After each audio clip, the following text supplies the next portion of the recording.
Let's talk now about the winning or victory conditions for the game. There are two possibilities or two situations which can arise, and the first one is that you win a standard victory. A standard victory would be that you have 20 power and more than any other player. Means you begin the game with four influence, as we said, and that means that at the same time you have 4 power. By raising influence through building influence and winning conflicts, you achieve that your influence rating is 20 or higher, and that no other player is above your influence rating status. In that moment, you win the game. The second possibility as a standard victory would be that on the galactic politics sheet, the Babylon 5 influence would reach or exceed 20 before any other player would claim victory. Means that players, for example, 3 players are playing the game, and the first one is at 12 influence and 12 power, the second one is at 16 power, the last one 18 power. But nobody has 20 or more, thus nobody has claimed a standard victory yet, but Babylon 5 reaches, through some players' actions, 20 or more.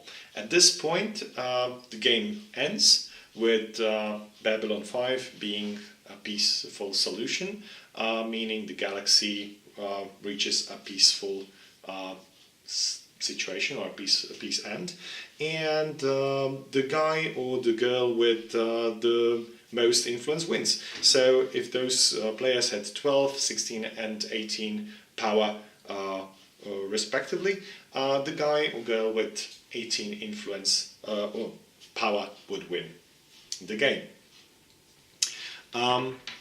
If, though, before Babylon 5 or any player reaches 20 power, Warlorn influence or Shadow influence would reach 20, so for example if Warlorn would have 20 or 21, then the Great War begins.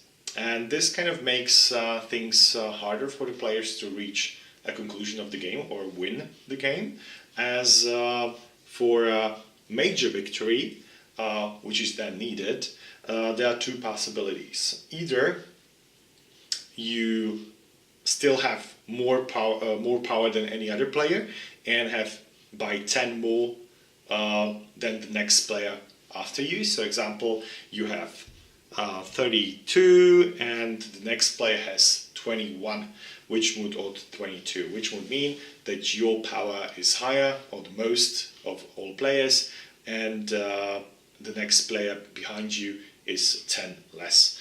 This would be a major victory. Other possibilities for a major victory is to play a major agenda. For example, major agendas as defend races, or for example force majeure.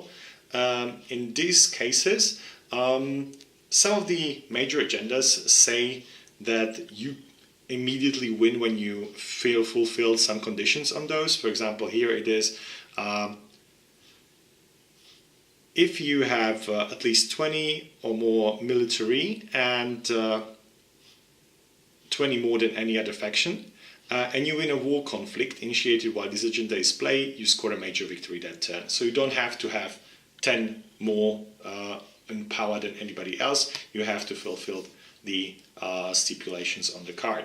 But some of the major agendas just give you more influence. For example, this one gives you count Babylon 5 influence minus the average of Shadow and Warlord influence as power.